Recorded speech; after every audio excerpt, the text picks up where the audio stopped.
মাসালার জন্য দোয়া করেছিলাম, লজ্জা পাচ্ছে।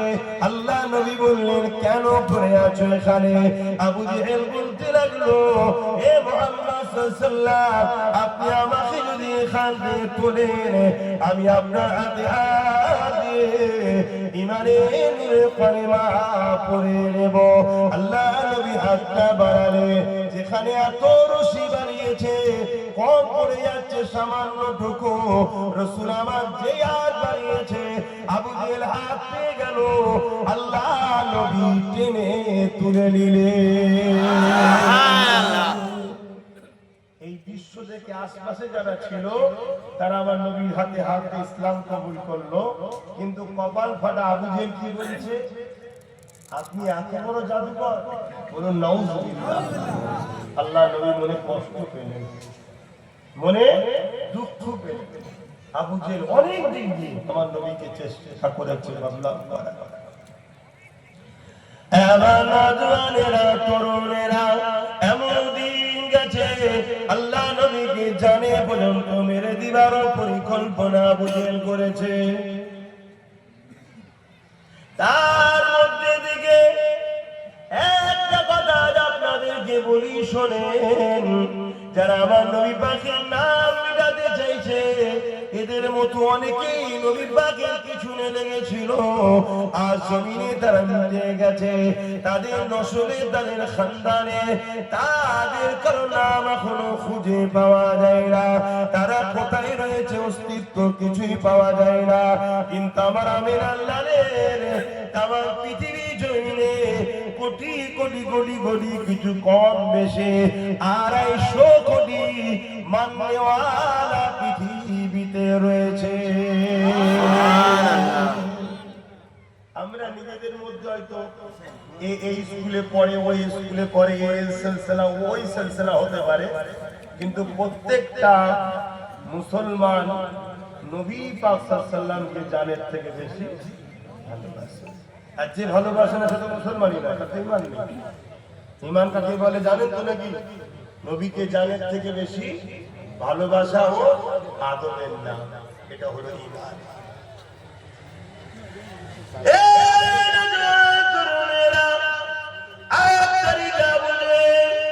আল্লাহ নবীকে কি করে অপমান করা যায়, ষড়যন্ত্র করতে করতে একদিন আবু জেহেলের কানে খবর গেল, এমন করে ইয়ামানি বলে একজন ইয়ামানি জাদুকর রয়েছে, যে কিনা পৃথিবীর সবথেকে বড় জাদুকর।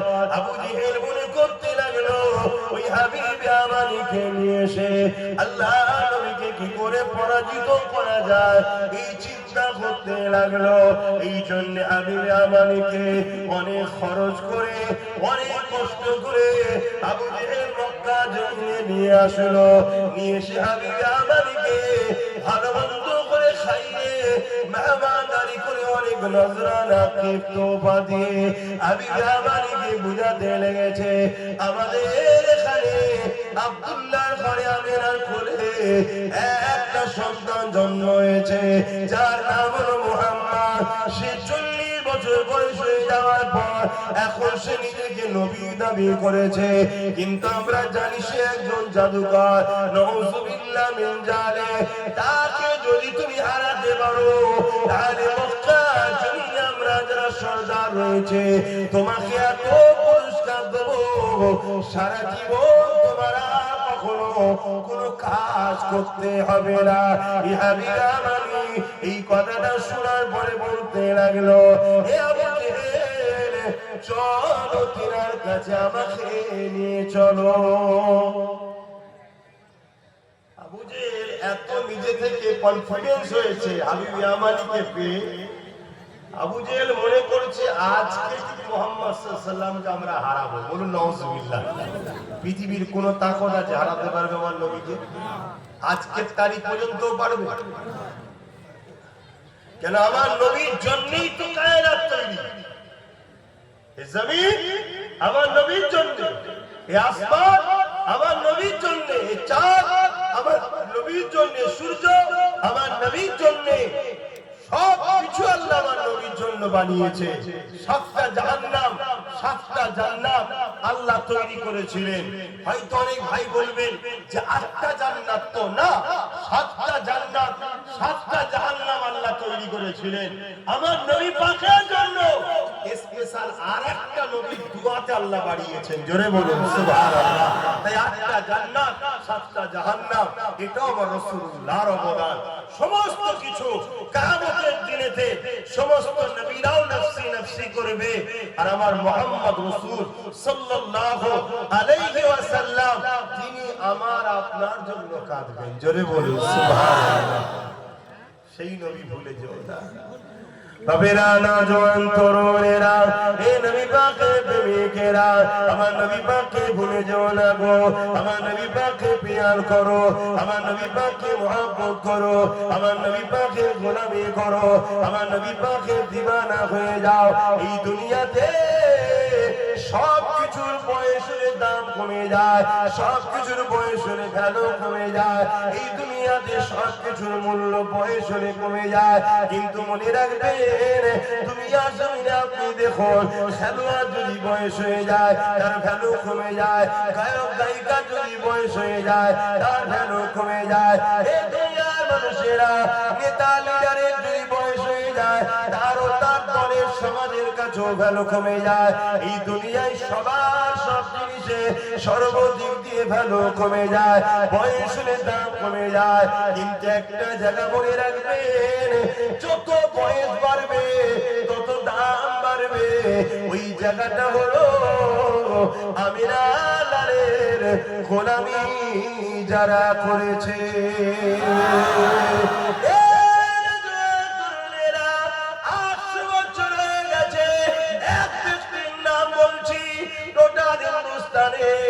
আজকে বলুন তো ওনার সমকক্ষ কেউ আছে কিনা? 800 বছর বয়স হয়ে গেল, এই জমিন থেকে তিনি চলে গেছে। টোটাল হিন্দুস্তানের মুখে আমার হিন্দুস্তানে উজিরাজ যিনি নেতৃত্বে বসে আছে তাকে নিয়েও চ্যালেঞ্জ করছি, তিনার সমকক্ষ কোনো দিক দিয়ে কারো সঙ্গে তুলনা হবে না। কে তিনি?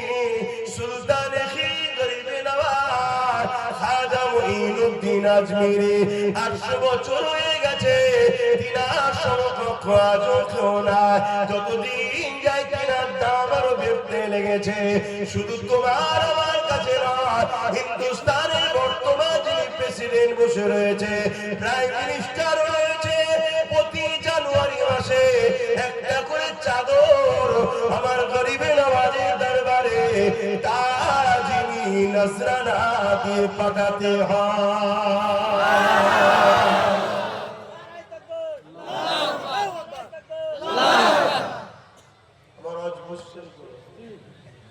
আমার গত পরশুদিন রাত্রে এত হঠাৎ করে জলসা করেছে, শরীর খারাপ হয়েছিল, এত বমি হয়েছিল, আমি তার পরদিন শুধু জলসা ছিল যেতে পারি না। সেই যে ব্যথা হয়েছে পা জোড়ে, আমি আজকে তারপর দিয়ে আজকে আসলাম। আমি এখন আজ করতে যে দেখেছি আমার ভেতরে না, কিন্তু আমি অজ করবো। কথা বুঝে আসছে না? আপনারা আমার অজ বুঝছেন তো? তাহলে ভ্যালু কোন জায়গায়? প্রধানমন্ত্রী চেয়ারে বসলে না মোহাম্মদ রাসূলের গোলামি? দেখো না, গরিবের নামাজের কাছে আজও চাদর পাঠাচ্ছে কে? প্রধানমন্ত্রী। কথা বুঝছেন? সম্মানটা কোন জায়গায়? রাসূলের গোলাম হও, রাসূলের গোলাম হও। আর নবীর গোলাম কখনো চিটিং বাজ হতে পারে না, নবীর গোলাম কখনো জালিম হতে পারে না, নবীর গোলাম কখনো ধোঁকাবাজ হতে পারে না, নবীর গোলাম কখনো গরিবদেরকে শোষণ করতে পারে না, নবীর গোলাম কখনো ঝুটা মিথ্যাবাদী হতে পারে না, মুহাম্মদ রাসূলের গোলাম কখনো অসহায়দের ঘরে পাশ কাটিয়ে চলে যেতে পারে না, জালিমদের সাথীও কখনো হতে।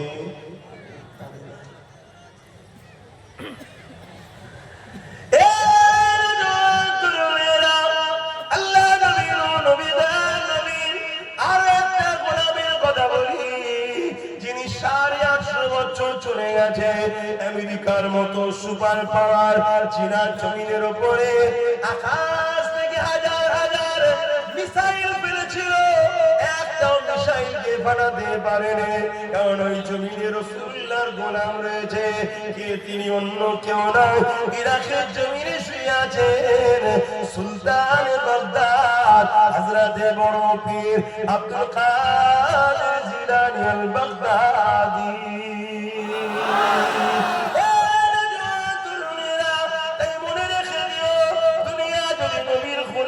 নাম মিটাতে না পারে, তাহলে আমার রাসূলুল্লাহর নামটা মিটাতে যারা চাইছে, এদের মতো মূর্খ পৃথিবীতে আর কেউ হতে পারে না। তবে যারা মূর্খমি করেছে, আল্লাহ তাদেরকে উপযুক্ত সাহায্য করে দিয়েছে। আগে চলুন দেখা যায় আবু জেহেল হাবিবে আমানিকে নিয়ে আল্লাহ নবীর কাছে যেতে লেগেছে। আবু জেহেল মনে করতে লেগেছে, আজ মুহাম্মদ রাসূলুল্লাহকে আমি অবশ্যই পরাজিত করতে পারবো, কারণ পৃথিবীর সব থেকে বিখ্যাত জাদুঘরকে নিয়ে আজ আমি যেতে লেগেছে। এই জন্য হাবিবে আমানি তার দলের অনেক লোকজনকে নিয়ে যেতে লেগেছে, বিশাল মিছিল র্যালি করে যেতে লেগেছে, আনন্দে গর্বের সঙ্গে যেতে লেগেছে। আজ নিশ্চিত মুহাম্মদ রাসূলুল্লাহর পতন হবে, আজ হেরে যাবে। আবু জেহেল বড় আনন্দ উল্লাস করবে। এই যুবকেরা তরুণেরা, আল্লাহ নবী আবু কুবাইস বলে এক পাহাড় রয়েছে মক্কায়, ওই পাহাড়ের ধারে নবী আমার হাঁটাহাঁটি করতে লেগেছে। চাঁদনি রাত ছিল, আকাশে পূর্ণিমার চাঁদ উঠেছে, আল্লাহ নবী হাঁটাহাঁটি করতে লেগেছে। এই যুবকেরা তরুণেরা হাবিবে আমানিকে নিয়ে আবু জেহেল আজিকে বলতে লাগলো, হে মুহাম্মদ সাল্লাল্লাহু আলাইহি ওয়াসাল্লাম, ইনি আমি থেকে এসেছে, আপনার সঙ্গে কিছু কথা বলবে। ওকে তো আবু জেহেল ভাড়া করে নিয়ে এসেছে, কিন্তু রাসূলুল্লাহর কাছে বলি আমিন থেকে এসে আপনার সঙ্গে কিছু কথা বলবে। আল্লাহ নবী হুজুর আমার যেমন আখলাক, যেমন আদর্শ, নরম লেহেজায় বলেছে, বলেন কি বলবেন আপনি? আমি শুনছি। আল্লাহ নবীকে হাবিবে আমানি বলছে, আপনি নাকি নবী দাবি করেছেন। আল্লাহ রাসূল বলছেন, আমার আল্লাহ আমাকে আখেরি নবী করে পাঠিয়েছেন। জোরে বলুন সুবহানাল্লাহ।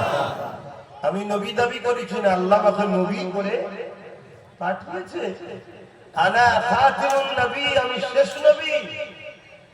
আমি মেসেজ দিচ্ছি, লা ইলাহা ইল্লাল্লাহ আনা মুহাম্মাদুর রাসূলুল্লাহ, अल्लाह के सिवा दूसरा कोई माबूद ही नहीं, मैं मोहम्मद अल्लाह की रसूल हूं। এই মেসেজ আমি লোককে শোনাচ্ছি। হাবিবে আমানি বলছে, তাহলে আপনি কিছু করে দেখান। খুব ভালো করে বুঝবেন, আজ মুসলিম ঘরের ছেলে পড়তে না পড়তে দু পাতা পড়ে অনেকে বলে যে মুজিজা বিশ্বাস করে না। বলুন নাউজুবিল্লাহ। যে মুজিজা অস্বীকার করে সে ইসলাম থেকে বেরিয়ে যায়। নবীদের দ্বারা মুজিজা হয় আর ওলিদের দ্বারা কারামত হয়। মুজিজা নবী আউলিয়া কারামত, আর মুজিজা আম্বিয়াদের মুজিজা এটা হক। দুটোকে অস্বীকার যে করে সে ইসলাম থেকে বেরিয়ে যায়। সামনে ওয়ালাকে আজিজ করার জন্য নবীদের দ্বারা যেটা ঘটে ওটাকে বলা হয় মুজিজা। শুনছেন? সবাই শুনছেন তো নাকি?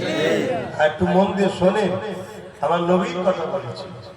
আমার নবী আজ তো বড় বড় কনফারেন্স হয়, বড় বড় জনসভা হয়, বড় বড় তাফসীরুল মাহফিল হয়, বড় বড় রিসালে সভা, সারা রাত জলসা হয়, নবীর আলোচনা হয়। এমনও মাহফিল আছে যেখানে নবীর শান, মর্যাদা, ইজ্জত, আব্দুল্লি আলোচনা হয় না। মনে রাখবে উম্মতে মুহাম্মাদি, আমাদের উপরে মুসিবত, বালা, বিপদ তখন আসবে যখন হুজুরের সঙ্গে মহব্বত আমাদের কমে যাবে।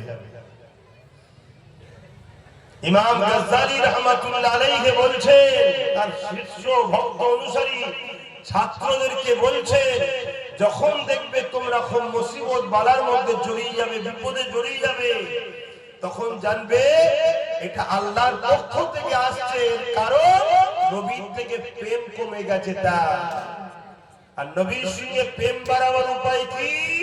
ইমাম গাজ্জালী হুজুর বলছেন বেশি বেশি দরুদ পড়ো আর নবীর জীবনী পড়ো। জোরে বলুন সুবহানাল্লাহ। নবীর জীবনীটা কি? আমার নবীর জীবনীটা কি জানেন? সাহাবা হুজুর আম্মা জান আয়েশা হুজুরকে জিজ্ঞেস করছেন, আম্মা জান আমাদের নবী কেমন ছিলেন? আম্মা জান আমাদের নবী কেমন ছিলেন? সাহাবারা বলছে যারা সর্বসময় নবীর কাছে থাকতো। আর আজ কিছু লোক বলছে আমরা নবী চিনে ফেলেছি, নবী নাকি আমাদের মতো মানুষ ছিল।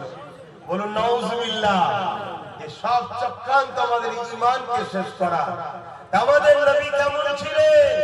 আম্মা জান আয়েশা সিদ্দিকা বলছেন কানা খুলুকুল্লাহুল কুরআন। আমার নবীর লাইফ স্টাইলটাই হলো কোরআন শরীফ। জোরে বলুন সুবহানাল্লাহ। অর্থাৎ কোরআন যদি জানতে চাও মুহাম্মদ রাসূলকে দেখো। মুহাম্মদ রাসূল হলো কোরআনের বাস্তব। জোরে বলুন সুবহানাল্লাহ। কোরআন কালামুল্লাহ আর নবী হলেন হাবিবুল্লাহ। কোরআনের বাস্তবটা কি? ওয়াকিমুস সালাত, আর সালাতটা কি? তার প্র্যাকটিক্যাল হলো মুহাম্মদ রাসূল। জোরে বলুন সুবহানাল্লাহ।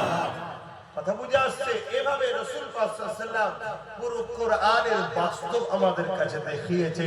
তার নবীর জীবনীটাই হলো কোরআন। তা কামিয়াবি তখনই হবে যখন নবীর জীবনীকে ফলো করবে। বাবেরা নওজওয়ানেরা তরুণেরা হাবিবে আমার আল্লাহ রাসূলকে বলতে লাগলেন আপনি কিছু করে দেখান, তবে যেটা দেখাবেন ওটা জমিনের উপরে নয় আসমানে দেখাতে হবে।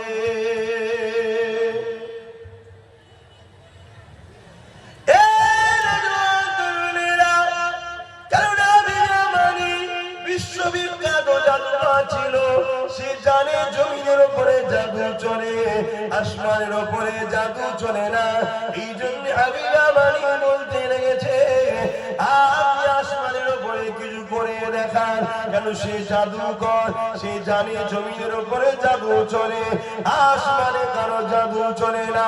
এ নওজওয়ানেরা তরুণেরা এই জন্য আসমানে কিছু করে দেখাবার কথা হাবিবা মানি আল্লাহ রাসূলকে বলতে লাগলে।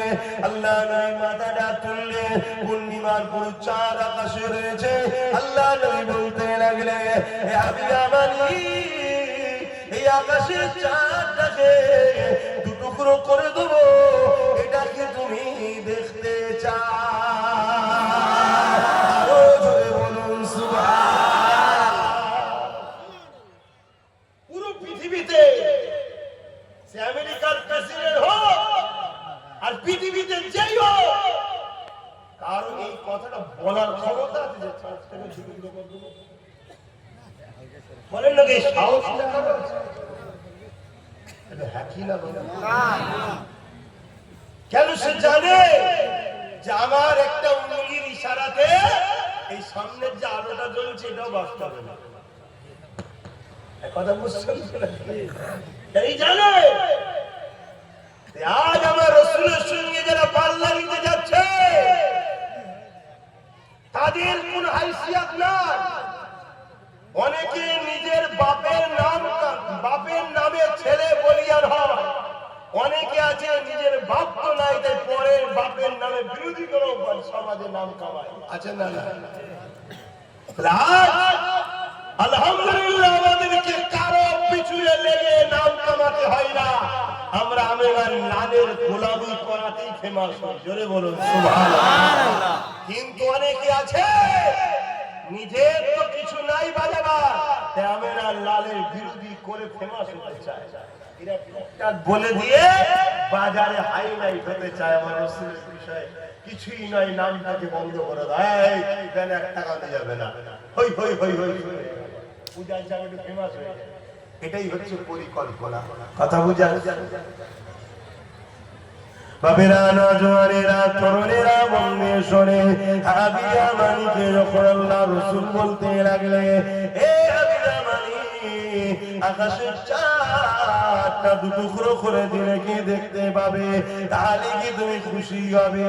হাবিবে আমারই বল বন্ধ হয়ে গেছে, আকাশের চাঁদ আবার কি করে দুটুকরো হতে পারে? এগুলো এমন ব্যালেন্সে রাখা আছে, একটা তারা যদি সামান্য জায়গা থেকে সরে যায়, এমন করে নাসার বিজ্ঞানীরা বারবার বলতে লাগে আসমান থেকে দ্রুত একটা সামান্য উল্কা আসছে, যাতে পৃথিবী ধ্বংস হয়ে যাবে, বিরাট একটা অংশ ধ্বংস হয়ে যাবে। এইরকম খবর মাঝে মাঝে শোনা যায় না, যায় না? সেখানে একটা চাঁদ, এই চাঁদ যদি টুকরো হয়ে যায়, এই পৃথিবীর ভারসাম্য শেষ হয়ে যাবে। কিন্তু হাবিবে আমারই জানে না, এই কায়নাতকে যিনি বানিয়েছে তিনি চাঁদ ছাড়াও বানাতে পারতেন। এই কায়নাতকে যিনি বানিয়েছে তিনাকে তো শুধু একটা কথা বলতে হয়, সঙ্গে সঙ্গে হয়ে যায়। হাবিবে আমারই তো এই বিষয়টা তখন জানতো না, এই জন্য হাবিবে আমারের বল বন্ধ হয়ে গেছে। আল্লাহ নবী তার কাছে দ্বিতীয়বার জিজ্ঞাসা না করে নবী আমার উংলির ইশারাটা যেই করে দিল, সঙ্গে সঙ্গে হাবিবে আমারে আবু জেহেল এবং তার বাহিনী দেখতে লেগেছে।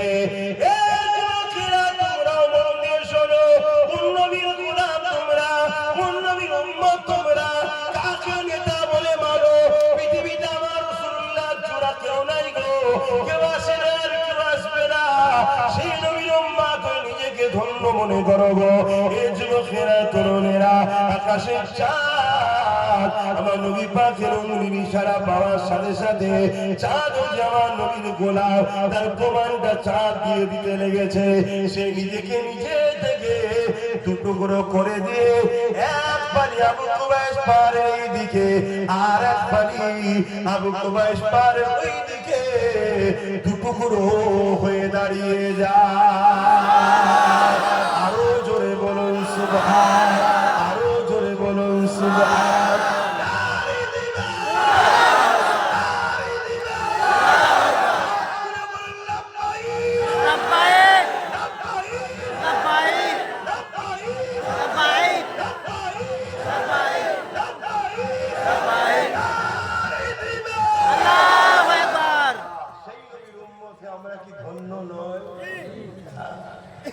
আমার হুজুরকে ভালোবাসো, হুজুর যে কাজ পছন্দ করে সেটা করো, যেটা পছন্দ করে না ছেড়ে দাও। চেষ্টা করো বুরাই থেকে দূরে সরে যাও, ভালাই থেকে আসো, কামিয়াবির দিকে আসো। আমিনা লাল ছাড়া কামিয়াবি নয়। হে উম্মতে মুহাম্মাদি, আমরা তো শ্রেষ্ঠ মখলুক, আমরা তো চাঁদের থেকেও শ্রেষ্ঠ। যদি তোমায় বলা হয় হুজুরের ভালোবাসায়, হুজুরের ইজ্জতের জন্য তোমার হাতের একটা উংলি কেটে দিতে হবে, তুমি আমি যদি না পারবি তাহলে কিসের উম্মত দাবি করলাম? কিন্তু তুমি আমি পারবো কি জানি না, কিন্তু আকাশের চাঁদ প্রমাণ করে দিয়েছে আমি আমিনা লালের গোলাম। হুজুরের যখন উংলির ইশারা হয়েছে নিজেকে নিজে দুটুকরো করে দুপাশে দাঁড়িয়ে গেছে। জোরে বলুন সুবহানাল্লাহ। আর চিৎকার বলুন সুবহানাল্লাহ। প্রেম শুধু মুখে বললে হয় না, করে দেখাতে হয়। চাঁদও আমার নবীর পাওয়ার চলে না, চলে না। কতটা চলে? দুনিয়ার কোন নেতা যদি তার দলের চামচাকে বলে আমার জন্য চাঁদ দেবে, দেবে না? শুনছেন তো নাকি? কিন্তু চাঁদ হুজুরের ইশারা পাওয়ার সাথে সাথে দুটুকরো। আর সাহাবারাও হুজুরের ইশারাতে জান কুরবান করে চলে। জোরে বলে আলহামদুলিল্লাহ। আজও আমিনা লালের উংলির ইশারার দরকার নেই, শুধু হুজুরের নামের জাত পাকের ইজ্জতের ব্যাপারে শুধু একটুখানি কিছু হোক না, আজও লাখো কোটি নবীর গোলাম আছে নিজেকে কুরবান করার জন্য তৈরি আছে। কি আছে না নাই? হাত তুলে বলুন আছে না নাই? আলহামদুলিল্লাহ। আমরা হয়তো দুনিয়াদারিতে গুনাহগার হয়ে গেছি, আমরা দুনিয়াদারিতে কখনো এর পিছনে কখনো ওর পিছনে তার পিছনে ছুটছি ঠিকই, কিন্তু হুজুরের মামলা যেখানে আসবে আমরা কাউকে চিনি না, সকল আমরা সবাই হুজুর এই পৃথিবীতে একটাই নাম আছে যে নামে আমরা সবাই এক জায়গায় হতে পারি, বাকি কোন নামে কেউ এক জায়গায় পুরো উম্মাকে কেউ করতে পারে না। খেয়াল করে দেখুন, ফুরফুরাওয়ালাদের ডাক হলে ফুরফুরাওয়ালারা যায়, দেওবন্দিওয়ালাদের ডাক হলে দেওবন্দিওয়ালারা যায়, বেরেলিওয়ালাদের ডাক হলে বেরেলিওয়ালারা যায়, জোনপুরিওয়ালাদের ডাক হলে জোনপুরিওয়ালারা যায়, তাবলিগওয়ালাদের ডাক হলে তাবলিগওয়ালারা যায়। কিন্তু আমিনার লালের ব্যাপার হলে তখন কি বেরেলি, কি দেওবন্দি, কি তাবলিগ, কি ফুরফুরা আর নয়, সব জায়গায় এই একটা জায়গা। আল্লাহু আকবার। তাই তো দুনিয়া চাইছে এই নামটার সঙ্গে উম্মতের কানেকশনটা কাটবে, যে কোনো ভাবে হোক নবীর থেকে এদেরকে সরাও। নবীর থেকে যদি সরাতে না পারো, এদেরকে তুমি যাই যেই ভুলিয়ে রাখো না কেন, যাই যে ভুলিয়ে রাখো না কেন, এই জমিনে এমন কোন মেডিসিন হয়নি যে 30 বছরের মাতালের ঘোর একদিনে কেটে দিতে পারে। মুহাম্মদ রাসূলের পক্ষ থেকে কোনো যদি আওয়াজ আসে যে হুজুরের ব্যাপারে যেতে হবে, 30 কেন 60 বছরের ঘোর 1 সেকেন্ডে কেটে যায়। কথা বুঝে আসছে না? না, এই নামের একটা ব্যাপার আছে, এই জন্য আই লাভ মুহাম্মদ রাসূল নাম লেখা যাবে না। শুনছেন তো নাকি? এই জন্যই উত্তরপ্রদেশে সমস্যা হয়েছিল, অন্য কোনো ব্যাপার নয়। তারা ভালোভাবে জানে নামের পাওয়ার কথা। এনামের কত পাওয়ার একটুখানি শোনে। কিয়ামতের দিনে যখন পুরা হিসাবটা নেবে, তাদের মধ্যে থেকে একদল লোককে আল্লাহ জাহান্নামী ঘোষণা করে দেবে। তারা যখন জাহান্নামের দিকে যেতে লাগবে, ওই জাহান্নামে যখন যাবে, জাহান্নামের দরওয়ান ফারিস্তা দেখে অবাক হয়ে যাবে, কেননা তাদের সঙ্গে কোনো শয়তানও থাকবে না, তাদের চেহারাকে বিকৃত করা হবে না। এ যুবকেরা, তরুণেরা, জাহান্নামীদের যখন দেওয়া হবে, এই সূরাতে আল্লাহ পাক দেবে না, কারণ এই সূরাটা আল্লাহ পাকের একেবারে বড় পছন্দ। এই সূরাটাকে আল্লাহ চেঞ্জ করে দেবে, এই শরীরের চামড়াগুলো 70 গজ করে মোটা করে দেবে, এই যুবকেরা বিভৎস আকৃতি করে দেবে, এইভাবে উপর দিকে পা করে, জমিনের দিকে মাথা করে, এবং যে শয়তান তাকে ধোঁকা দিয়েছিল তার সাথে করে নিয়ে তাকে জাহান্নামে দেওয়া হবে। কিন্তু একদল বান্দা জাহান্নামে যখন যাবে, তাদের সূরাটা চেঞ্জ হবে না, তাদের সঙ্গে কোনো শয়তানও থাকবে না। এটা থেকে জাহান্নামের ফেরেশতা বলতে লাগবে, কারা গো তোমরা, তোমাদের চেহারা তো বিকৃতি হয়নি, কেন তোমরা জাহান্নামে যাচ্ছ? তোমরা কারা, তোমাদের পরিচয়টা কি? তারা জাহান্নামের গর্জন শুনে আমার নবী পাকের নাম খারাপ হয়ে যাবে গো। তাদেরকে জিজ্ঞাসা করা হবে, কে তোমরা, তোমাদের পরিচয় দাও। তারা বলতে পারবে না। ওই সময় তাদেরকে জিজ্ঞাসা করা হবে, তোমরা বলো তোমাদের উপরে কিছু একটা নমুনা বলো। তারা বলবে আমাদের উপরে কোরআন এসেছিল। তখন তারা বলবে, জাহান্নামের দরওয়ান ফারিস্তা বলবে, তোমরা কি মুহাম্মদ রাসূলুল্লাহর উম্মত? তখন তারা কেঁদে ফেলবে আর বলতে লাগবে, হ্যাঁ আমরা আখিরি নবী মুহাম্মদ রাসূলুল্লাহর উম্মত উম্মতি, কিন্তু দুনিয়া জমিনে অন্যায় করে ফেলেছে, কান শুনে ফেলেছি, যাত্রা দেখে ফেলেছে, ব্যাপার মানে অন্যায় করে ফেলেছি, পাপাচার করে ফেলেছে, আল্লাহ আমাদেরকে পাকড়াও করেছে, এই জন্য জাহান্নামে দিচ্ছে। এই যুবকের ওই সময় জাহান্নামের ফেরেশতা বলতে লাগবে, ও রাব্বি আল্লাহ, যারা তোমার হাবিবের নামকে তাদের নামের সঙ্গে জড়িয়ে রেখেছে, তাদেরকে ফেরেশতা জিজ্ঞাসা করবে, তোমাদের নামগুলো কি বলো? তারা বলতে লাগবে, মুহাম্মদ অমুক, মুহাম্মদ অমুক, মুহাম্মদ অমুক।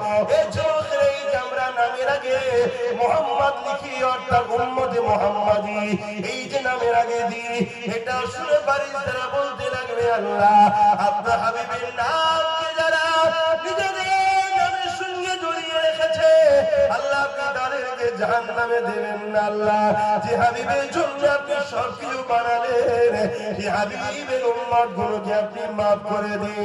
ফেরেশতাদের এই কথা শুনে আল্লাহ বলবে, হে আমার ফেরেশতা যা, যারা আমার হাবিবের নামকে তাদের নামের সঙ্গে জড়িয়ে রেখেছে, ভালো যদি নাম আসতো কেন জড়াতো? আমার হাবিবের নামের খাতিরে আমি আল্লাহ ওদেরকে জাহান্নাম থেকে ঘুরিয়ে দিয়ে জান্নাতি বানিয়ে দিলাম। আরো জোরে বলুন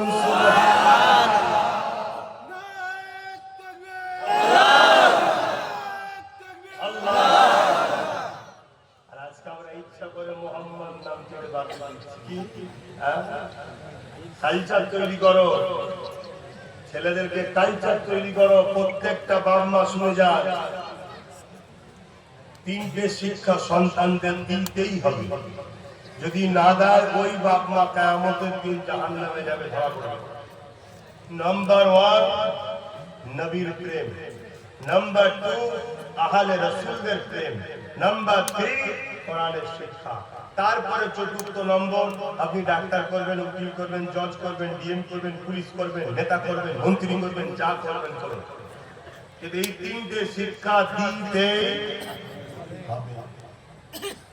নাম্বার 1 কি বলুন, সবাই মুখ খুলে বলুন। নাম্বার 1 নবীর নাম কথাটা বলতেও কি মুখে কষ্ট হচ্ছে নাকি? বলুন নাম্বার 1। নাম্বার 2 আলে রাসূলদের প্রেম, নবীর খানদান, নবীর পরিবার, নবীর আওলাদ, কিয়ামত পর্যন্ত আলে রাসূলরা আছে না? নবীর খানদান শেষ নাকি? মুজাদ্দিদ জামান হলেন নবীর বংশের আওলাদ, খানদানের বাচ্চা। জোরে বলুন সুবহানাল্লাহ। আলে রাসূল শরীফুন নসব ঘরে বলা হয়। যারা উলামা ভাইয়া ছিলেন জানে শরীফুন নসব যে ঘরে মুহাব্বত করতেই হবে। কেন? এরা নবী ও সাহাবাদের আওলাদ, খানদান। এদেরকে আঘাত দিলে, যেমন আপনাকে আঘাত দিলে আপনার আব্বার কষ্ট হবে, এদেরকে আঘাত দিলে ওপরে কষ্ট যাবে। আল্লাহ ওটা পছন্দ করে না। কথা বুঝে আসছে? এবং 3 নম্বর হলো কোরআনের শিক্ষা, এবং 4 নম্বরে আপনি দুনিয়াবী শিক্ষা যা দেবেন দেবেন। এই তিনটে দিতেই হবে। কথা বুঝে আসছে? অসুবিধা হচ্ছে? তবেরা নওজওয়ানেরা হাবিব আমানি আমার রাসূলুল্লাহর রূহের ইশারা দেখে চাঁদটা দুটুকরো হয়ে গেল। এই দৃশ্য দেখে হাবিব আমানি চোখে পানি ছলছল করতে লেগেছে। কেন? হাবিব আমানি বুঝতে পেরে গেছে এটা দুনিয়ার কোন জাদুকর নয়, ইনি আল্লাহর প্রেরিত রাসূল। হাবিব দেখো, আমি বললাম না কত বড় জাদুকর, দেখো চাঁদ টুকরো করে দিয়েছে। হাবিব ইয়ামানি আবু জেলকে এক তাড়া দিয়েছে। মূর্খ চুপ কর। হাবিব ইয়ামানি তো জানে আকাশের জাদু বলে না, এ মূর্খ জানে না বলে ভুল করছে, এই জন্য এক তাড়া দিয়েছে। আবু জেল তো চমকে গেছে, কিছু বলে। কিন্তু আমার নবী পাকের এই চাঁদ টুকরোর মুজিজা দেখে আবু জেলের সাথে যারা এসেছিল তারা অলরেডি কালেমা লা ইলাহা ইল্লাল্লাহ মুহাম্মাদুর রাসূলুল্লাহ এই কালেমা পড়ে মুসলমান হয়ে যায়। আজ আমরা সহজে মুসলমান, এজন্য গুরুত্ব নেই ধর্মের উপরে। কিন্তু হাবিব ইয়ামানি কখনো মুসলমান হয় না। কলমা পড়েন।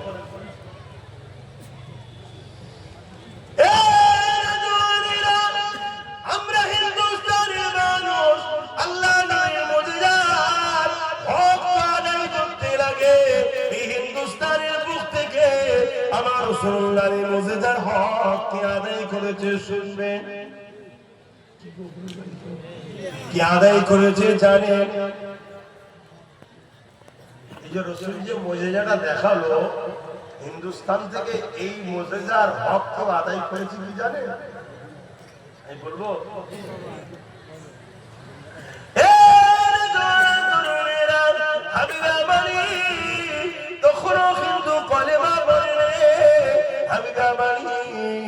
আর এক কদম এগিয়ে গিয়ে আল্লাহ নবীর আরো কাছে চলে গেলেন। চোখটা ছোট ছোট চোখ দিয়ে পানি আসতে লেগেছে। হাবিব আমানি বলতে লেগেছে, হে আব্দুল্লাহর বেটা মুহাম্মদ সাল্লাল্লাহু আলাইহি ওয়াসাল্লাম, এটা তো আমি দেখে নিলাম, আর একটা কথা বলতে চাই। আমার দিলের মধ্যে একটা কথা আছে, আমার দিলের মধ্যে একটা প্রশ্ন আছে, আমার দিলের মধ্যে একটা প্রশ্ন আছে, আমার দিলের মধ্যে একটা পূজা আছে। ইয়া রাসূল রাসূলুল্লাহ, হে আব্দুল্লাহর বেটা মুহাম্মদ সাল্লাল্লাহু আলাইহি ওয়াসাল্লাম, ওটা কি আপনি বলতে পারবেন আমার দিলের মধ্যে কি রয়েছে? এখানে আমি দুটো কথা বলবো। নাম্বার 1, সেই দিনকারের অমুসলিমরাও জানতো নবী সে হবে যে অন্তরের কথা বলতে পারে। আর আজকালকার মুফতি মৌলানারা বলছে অন্তরের খবর জানে না। কত বড় এরা নোংরা হয়ে যাচ্ছে শিক্ষা অর্জন করে। কি আছে না? কিসের রাগ ভাই আপনার? আপনি তো আমার নবীর নামেই আমাকে সম্মান করছে, এত লোক বসে আছে কি জন্য? আমি রাজনীতির নেতা নাকি? এত লোক জড়ো হয়েছে কি করবে? আমি এদের কাউকে কি খাবার দেবো নাকি? এদের কাউকে বিরিয়ানি ডেকে এনেছি নাকি? এদের কাউকে সাইকেল দেবো নাকি? এদের কাউকে কিছু দেবো যে চলো আমাদের নেতাজি এসছে বিরিয়ানি পাবো 200 টাকা পাবো, এজন্য এসেছেন নাকি? কি জন্য তাহলে বসে আছে? এই সম্মানটা একটাই কারণে, মুহাম্মদ রাসূলের গোলাম এসেছে, আমিনার লালের কথা বলবে, মুহাম্মদ রাসূলের কথা বলবে। তাহলে আমাদের সম্মান যে রাসূলুল্লাহর জন্য আপনি আলেম হয়ে, মাওলানা হয়ে, বক্তা হয়ে নবীর উম্মতকে নবীর সঙ্গে জোড়া ছেড়ে দিয়ে আপনি নবীর থেকে সরাচ্ছেন। আপনি বলছেন নবী নাকি দিলের খবর জানেন। নাউজুবিল্লাহ মিন জালিক। সেদিনকার অমুসলিমরা জানতো নবী তো সে যে গায়েবের খবর দেয়, নবী তো সে যে গায়েব কি বাত বলনে আয়ে হ্যায়, নবী তো সে যে অন্তরের খবর বলতে পারে। তাই হাবিবে আমানি জিজ্ঞেস করছে, হে মুহাম্মদ সাল্লাল্লাহু আলাইহি ওয়াসাল্লাম, আমার অন্তরে একটা কথা আছে, আমার অন্তরে একটা কষ্ট বেদনা প্রশ্ন আছে, এটা কি তুমি বলতে পারবে? আল্লাহর নবী মুচকে এসে বলছে, হে হাবিবে আমানি রে, তোমার একটা 8 বছরের কন্যা সন্তান আছে যে জন্মগত প্যারালাইসিস, এটা তোমার বড় কষ্ট। তুমি চাও তোমার এই সন্তানটা সুস্থ হোক, নেকা হোক, তুমি নিজেকে তাহলে বড় ধন্য মনে করবে। হাবিবে আমানির চোখে যে পানি ছলছল করছিল, এটা শোনার পরে আর চোখের পানি রাখতে পারলো না। হাবিবে আমানি চিৎকার দিয়ে বলল, আবু জেহেল ইনি সত্য বলছে। জোরে বলুন সুবহানাল্লাহ। হাবিবে আমানি তখনও কলেমা পড়ে রে, শুনছেন? তখনও কলেমা পড়ে রে, ঘোড়ার পিঠে উঠে ইয়ামিনে চলে যাচ্ছে। এত কিছু দেখার পরও এত সহজে ইসলাম আসে না বাপ। আজ চণ্ডীগড়ের মানুষ বড় সহজে আপনারা ইসলাম পেয়েছে, বড় চণ্ডীপুরের মানুষ বড় সহজে ইসলাম পেয়েছেন হয়তো, তাই আমাদের গুরুত্বহীন হয়ে যাচ্ছে। চতুর্দিকে কি হচ্ছে আমাদের কোনো খেয়াল নাই। আমাদের পিছনে নতুন করে আবু জেহেল জেগেছে, নতুন করে ফেরাউনের আবির্ভাব হয়েছে, নতুন করে এজিদের আবির্ভাব হয়েছে, নতুন করে সাদ্দাতের আবির্ভাব হয়েছে। যারা ঘুরিয়ে ফিরিয়ে শুধু আমার ইসলামকে খোঁচা দিচ্ছে, তাদের কাজ তারা ছেড়ে দিয়ে তাদের কাজে তারা ফেল হয়েছে, তাদের ডিউটিতে তারা ফেল হয়েছে, তারা সমাজের কাছে মুখ দেখাতে পারছে না। তাই তারা বারবার ইসলামের বিরুদ্ধে সমালোচনা করছে। যার একটা ছোট্ট নমুনা আমারই বাংলাতে উত্তর 24 পরগনার ব্যারাকপুরেতে ভাটপাড়াতে দুপায় এক পশু বেরিয়েছে। সে বলছে ইসলামে নাকি রেপ করাটা পাপ নয়। সবাই নাউজুবিল্লাহ বললেন না? আচ্ছা কি বলেন যে হ্যাঁ ঠিক বলে তো সুবহানাল্লাহ বলো। আস্তাগফিরুল্লাহ আস্তাগফিরুল্লাহ আস্তাগফিরুল্লাহ। এরা এদের কাজে ফেল, এরা লোকের কাছে যেতে পারছে না, এরা লোকের কাছে মুখ দেখাতে পারে না, এরা যা ওয়াদা করেছিল সব ফেল, এরা যা করেছে সব ফেল। এরা না মানুষের কাছে নিজেদের কোন এজেন্ডা নিয়ে, নিজেদের কোন কাজ নিয়ে, নিজেদের কোন বিকাশ নিয়ে, নিজেদের কোন জিনিস নিয়ে এরা মানুষের কাছে যেতে পারছে না। তাই বাধ্য হয়ে এরা এমন একটা জায়গায় আঘাত দিচ্ছে, যে জায়গায় আঘাত দিয়ে সমাজের কাছে চর্চিত হব, ফেমাস হব, কিন্তু জানে না নমরুদ ফেমাস হতে গিয়ে খোঁড়া মশার সুতোতে মারা গেছে। জানেন তো নাকি? কিন্তু আপনাদেরও দোষ আছে না নাই? বলুন আমাদেরও দোষ আছে না নাই? এরা যে এত বড় বড় কথা বলার সাহস পাচ্ছে আমাদের দোষে। কারণ এরা জানে যে মুসলমানের বিরুদ্ধে বললে, ইসলামের বিরুদ্ধে বললে ওরা আমাদের কিছু করতে পারবে না। কারণ ওদের হাতে কোনো ক্ষমতাই তো নাই, ওদের হাতে কোনো ক্ষমতাই নেই। এজন্য বল নরম লোককে, যার বাপ নেই তাকে সবাই মিলে পেটে না পেটে না কথা বলছেন আছে আমার অজয় হচ্ছে এই জন্যই এরা বারবার টার্গেট করছে। অথচ পৃথিবীতে ইসলাম নারীদেরকে যে মর্যাদা দিয়েছে এই মর্যাদা পৃথিবীর ইতিহাস বলছে এবং আজকের আমেরিকার নারী সমাজ বলছে যে আমি যদি ইজ্জত বাঁচাতে চাই ইসলাম ছাড়া দ্বিতীয় কোনো জায়গাই নাই। জোরে বলুন সুবহানাল্লাহ। আমেরিকার 13 বছরের কন্যা, 14 বছরের কন্যা, 15 বছরের কন্যা সে গর্ভবতী হচ্ছে, সন্তান কাঁদলে তার নিজের বাবা। শুনছেন? সমীক্ষা বলছি তাদের, তারা বাঁচার জন্য গুগলে সার্চ করছে যে ইজ্জত বাঁচাবো যাবো কোথায়। তারা ইজ্জত বাঁচাবার রাস্তা খুঁজে পাচ্ছে ইসলামে। আজ থেকে 1500 বছর আগে এই পৃথিবীতে যেদিন কন্যা সন্তান হলে জ্যান্ত পুঁতে দেওয়া হতো, এই পৃথিবীতে যেদিন ওকাজের মেলাতে উলঙ্গ নারীদেরকে কিনে বেচা করা হতো, এই পৃথিবীতে যেদিন কন্যাদের ঘরে বাজারে নিলামে তোলা হতো, এই পৃথিবীতে যেদিন নারী মানে ভোগের জিনিস ছিল, সে রোম হতে পারে, পারস্য সম্রাট হতে পারে, তারা নারীদেরকে শুধু ভোগ করতো। এই পৃথিবীর জমিনে নারীদের হয়ে কথা বলার কেউ ছিল না। সেই দিন এই পৃথিবীর জমিনে 570 খ্রিস্টাব্দে 12 রবিউল আউয়ালে আমেনার লালের কোলে যে খুশবু এসেছিল, যে মহামানব এসেছিল, সেই মহামানব বড় হয়ে মানুষের ধরে ধরে গেছে তোমরা তোমাদের কন্যা কোনকে কেন খুঁজছো, কেন হত্যা করছো, কেন মারছো, কেন বাজারে বিক্রি করছো, কেন তাদেরকে বেইজ্জতি করছো। তারা বলেছিল নারীদের কোনো বাঁচার অধিকার নেই। মুহাম্মদ রাসূল বলেছিল এটা তোমাদের ভুল ধারণা। নারী তো তিনি সৃষ্টি করেছে, যিনি পুত্র সন্তান সৃষ্টি করেছে। নারী তো এমন নিয়ামতের জিনিস। মুহাম্মদ রাসূল বলল নারী যার ঘরে প্রথম পয়দা হবে, যে বাবার দাম্পত্য জীবনে, ওই বাবাকে মহান স্রষ্টা কন্যা সন্তান পাঠিয়ে জান্নাতের সুসংবাদ দেয়। জোরে বলুন সুবহানাল্লাহ। আরো জোরে বলুন সুবহানাল্লাহ। আরো চিৎকার দিয়ে বলুন সুবহানাল্লাহ। পৃথিবীতে নারীকে এই খবর, এই সুসংবাদ কেউ দিয়েছে?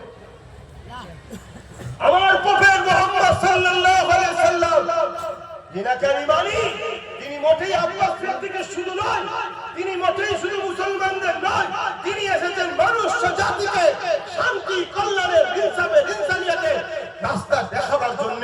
তিনি সবার, যতটা আমার, ততটা আপনাদের, ততটা ভারতীয়, ততটা আমেরিকান, ততটা জাপানের, ততটা ফ্রান্সের, নবী সমস্ত কায়নাতের জন্য রাসূল। জোরে বলুন সুবহানাল্লাহ। আমার মুহাম্মদ সাল্লাল্লাহু আলাইহি ওয়াসাল্লামের জীবনীতে পাওয়া যায় তিনি বলেছেন কোন বাড়িতে 5টা সন্তান হলে ওই বাপ আর রাসূল জান্নাতে একসাথে থাকবে। কি 2টো সন্তান হলে, কি 3টে সন্তান হলে, কি 4টে পুত্র সন্তান হলে একসাথে জান্নাত থাকবো, এমন কোন হাদিস উলামারা পড়েছে? বলেন না ভাই, কোন হাদিস পড়েছে যে আমার রাসূল বলেছে যে 4টে 5টা পুত্র সন্তান হলে একসাথে জান্নাত যাব? কিন্তু সমস্ত উলামারা পড়েছে আল্লাহর নবী বলছেন কারো ঘরে যদি পর পর 3টে কন্যা সন্তান হয়, ওই 3 কন্যার বাবা যদি কন্যাগুলোকে পেয়ে মন খারাপ না করে, অবুঝ না মনে করে, তাকে যদি আদর করে, পিয়ার করে, লালন পালন করে, বড় করে বিয়ে দিয়ে দেয়, ওই 3 কন্যার বাবা আর আমি মুহাম্মদ রাসূলুল্লাহ 2 আঙুল তুলে নবী দেখিয়েছে যেমন পাশাপাশি, আল্লাহর জান্নাতে পাশাপাশি থাকবো। জোরে বলুন সুবহানাল্লাহ। আরো চিৎকার দিয়ে বলুন সুবহানাল্লাহ। এই পৃথিবীতে কন্যাদের অধিকার, নারীদের অধিকার, নারীদের মর্যাদা, নারীদের সম্মান, নারীদের ইজ্জত কতটা দিয়েছে ইসলাম। আরে এর আগে যদি ছিল না, এর আগে তো হত্যা হতো নারীকে। আল্লাহ রাসূল বলেছে একটা কন্যা নারী, একটা জান্নাত। জোরে বলুন সুবহানাল্লাহ। পৃথিবীর সবথেকে দুনিয়া আখিরাতের শ্রেষ্ঠ জায়গা জান্নাত। ওই জান্নাতকে আমার রাসূল মায়ের পায়ের তলাতে, কন্যার পায়ের তলায়, নারীর পায়ের তলায়। আরে মা তো নারীর জাত। আল জান্নাতু তাহতা আকদামুল উম্মাহাত। প্রত্যেকটা সন্তান তোমার জান্নাত হলো নারী তোমার মায়ের পায়ের তলাতে। জোরে বলুন সুবহানাল্লাহ। আর এক সাহাবী রাসূলকে জিজ্ঞেস করছে, ইয়া রাসূলুল্লাহ, হাবিবাল্লাহ, আমার উপরে সবথেকে বেশি কার হক? আল্লাহর নবী বললেন তোমার মায়ের, তারপরে কার তোমার মায়ের, তারপরে কার তোমার মায়ের, তারপরে কার তোমার বাপের। অর্থাৎ রাসূল ইসলাম আর নারীদেরকে 3 ভাগ পুরুষের থেকে মর্যাদা বেশি দিয়েছে। জোরে বলুন সুবহানাল্লাহ। এরপরও আজকে আমাদেরকে কি শুনতে হচ্ছে? ইসলামের নামে মিথ্যাচার। এর জন্য দোষী কারা?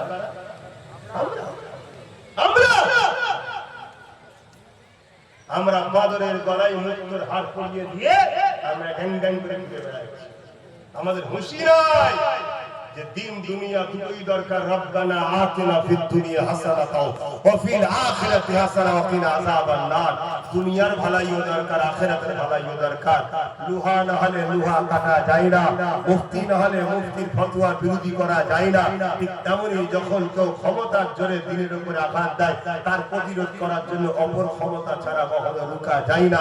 আমাদের হাতে নেই, তারা বুঝে গিয়েছে, তাই যে যা খুশি করে নিচ্ছে। কথা বাদে বলছে না, একটু ভাবুন। এখন তো আমার কওমের ভাইরা তারা কবে যে জাগবে, কবে যে ঘুম ভাঙবে আল্লাহই ভালো জানে। কিন্তু অনেক সময় শোনা যাচ্ছে রাত্রে ঘুমিয়েছে, বন্যার পানি এসে নাকি ঘর সমেত নিয়ে চলে গেছে। ঘুম যখন ভেঙেছে তখন জানটা বেরোনোর সময় একবার চোখ খুলে দেখেছে পানিতে ডুবছি, মরে গেছে। সেরকম কি আপনারা চাইছেন নাকি? না, যাবো বোঝো। আমি কারো বিরোধী করতেও বলছি না, আর কারো সঙ্গে মুখে মুখে লিখে বন্ধুত্ব করতে বলছি না। মানুষ যে হবে মনুষ্যত্বের সম্পর্ক তার সঙ্গে রাখবো, শুনছেন তো নাকি?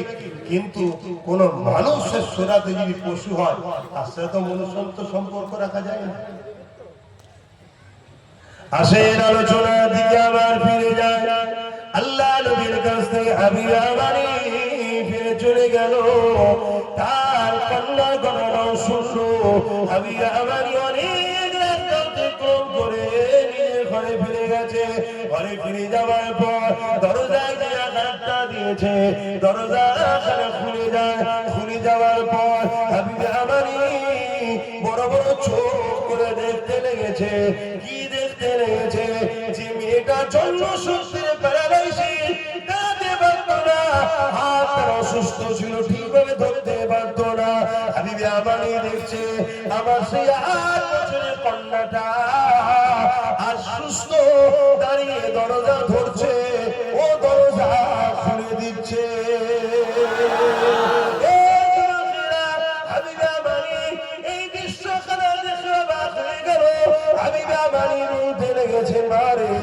কি অবস্থা তোর হলো?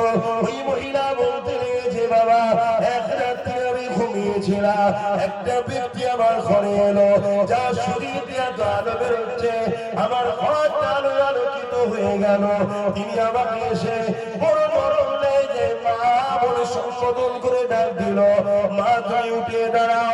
আমি বললাম উঠতে পারি না। তিনি তখন বলতে লাগলেন, মারে জলদি করে তুই পড়ে দাও লা ইলাহা ইল্লাল্লাহু মুহাম্মাদুর রাসূলুল্লাহ। আমি যখনই তুষ্টি করতে লাগলাম, উনি তখন বলতে লাগলো, মারে তোমার আব্বা হাবিবা বাড়ি খুব শিগগিরই তিনি এই কলেমা খানা লা ইলাহা ইল্লাল্লাহু মুহাম্মাদুর রাসূলুল্লাহ এটাকে পড়ে নেবে। হে মা তুমিও পড়ে নাও। আমি তখন পড়তে লাগলাম। যখন পড়া হয়ে গেল, তিনি বলতে লাগলেন, মারে বিসমিল্লাহ বলে উঠে দাঁড়াও। যখনই আমি উঠে দাঁড়ালাম, বাবা আমি অবাক হয়ে গেলাম। কি কারিশমা দেখে অবাক হয়ে গেলাম। যে বাবার প্যারালাইসিস ছিল, নরম চরণ করার ক্ষমতা ছিল না, যে হাত আমার জন্মসূত্রে প্যারালাইসিস হয়ে এসেছিল, কোনো নরম চরণের ক্ষমতা ছিল না, বাবা সম্পূর্ণ সুস্থ হয়ে গেল। হাবিবা আমার চোখের পানি পড়ে। মারে বলতে পারবি যিনাকে দেখেছিলিস তিনার কিছু নমুনা? ওই মহিলাটা কন্যাটা এমন করে নমুনা বলতে লেগেছে। আর হাবিবা বাড়ি ওই যাবো কুবাইস পাহাড়ের ধারে আমার রাসূলুল্লাহকে দেখছিল, আমার নবীর সঙ্গে মিলাচ্ছে। হাবিবা বাড়ি বুঝতে পেরে গেছে এটা অন্য কেউ না, ওই মদিনাওয়ালা এসেছিলে। আরো জোরে বলো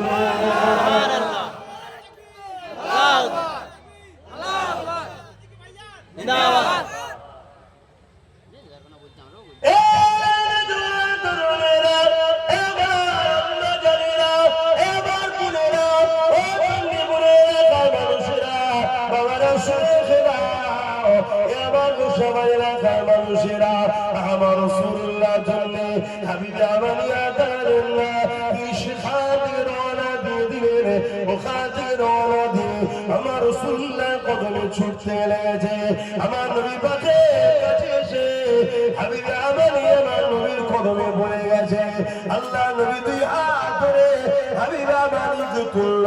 হাবিবে আমানি বলতে লেগেছে, ইয়া রাসূলুল্লাহ, হাবিবাল্লাহ, দেরি আর করতে চাই না, আমাকে ইমানে নূরে কলেমা পড়িয়ে ইসলামের শান্তি ছায়াতলে প্রবেশ করিয়ে দেয়। এ যুবকেরা, আল্লাহ নবীর হাতে হাত দিয়ে হাবিবে আমানি ইমানে নূরে কলেমা পড়ে মুসলমান হয়ে যায়। আল্লাহ নবী চারটা টুকরো করছিলেন। এই দিন হিন্দুস্তানের জমিনে কেরলের একজন রাজা ছিল। রাজাটার নাম হলো রাজা চিরামান। তিনি ধর্মসূত্রে হিন্দু ছিলেন। ওই রাজা চিরামান তিনি কেরলের জমিন থেকে বসে বসে এমন করে খোলা আকাশে নিজে বসেছিলেন। তিনি যখন ইচ্ছা টুকরো ছিল, তিনি এই দৃশ্য খেলা দেখে তিনি অবাক হয়ে গেলেন। তিনি নিজে থেকে ঘাবড়ে গিয়েছিলেন, কি ব্যাপার, চারটা টুকরো হচ্ছে কেন? এই দৃশ্য তারিখটাকে মনে করে রাখে। এক মাস পরে এমন করে হযরত আব্দুল্লাহ তিনি এমন করে মালিক হুজুর তিনি এমন করে বিজনেসের জন্য খুব এমন করে তিনি কেরলের জমিনে আসে, বিজনেসের জন্য হিন্দুস্তানে আসে। ওই সময় কেরলের রাজা এই খবরটা পেয়ে তিনাকে দাওয়াত দিয়ে তিনাকে জিজ্ঞাসা করেছিল, আপনারা তো আসমানি কিতাবের খবর রাখে, বলতে পারেন অমুক তারিখে চাঁদ টুকরো হতেছিল। ওই সময় রাসূলুল্লাহ ওই সাহাবী বলেছিলেন, এটা অন্য কোনো ব্যাপার নয়। এক তারিখে হাবিবা জমি নামে একজন আমার নবী পাকের কাছে এরকম ভাবে দেখতে চেয়েছিল কোন মুজিজা। আমার নবী পাক ইশারা করেছিল, চারটা টুকরো হয়ে গিয়েছিল।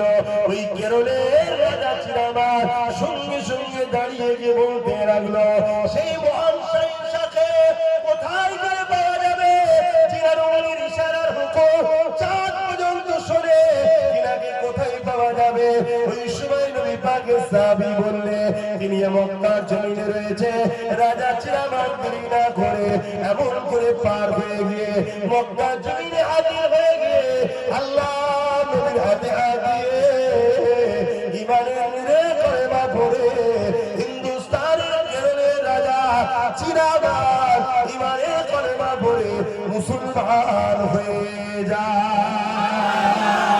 এবং কেরলের জমিনে মসজিদ চিরামান আজও দাঁড়িয়ে আছে, নির্মাণ করে দিয়েছে। আরো জোরে বলুন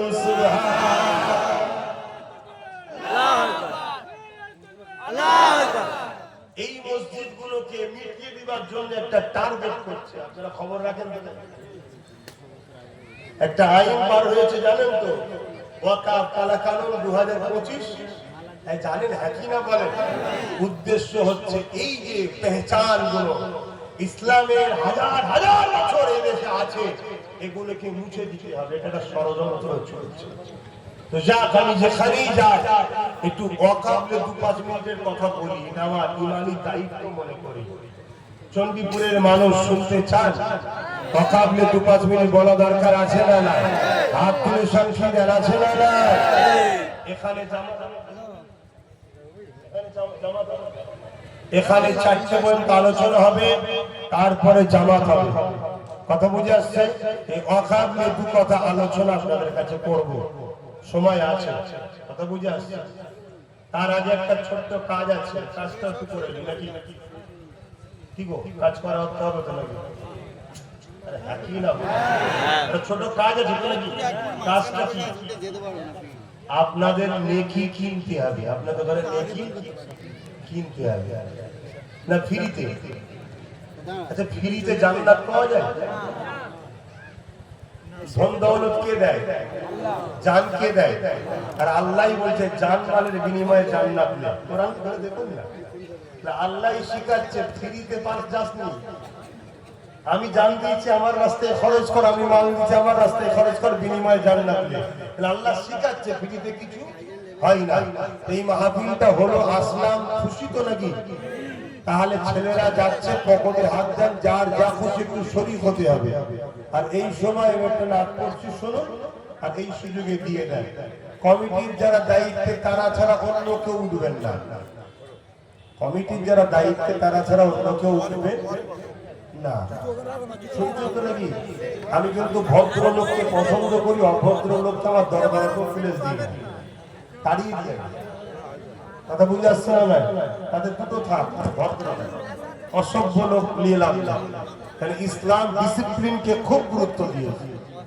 শুনছো তো নাকি? ইসলাম ডিসিপ্লিনকে খুব গুরুত্ব দিয়েছে। এরা যাচ্ছে, পকেট থেকে হাত বার করুন, দরুদ শরীফ পড়তে পড়তে দিন, এক দানের নেকি আবার দরুদ পড়ানো নেকি। দরুদ শরীফ আল্লাহুম্মা সাল্লি আলা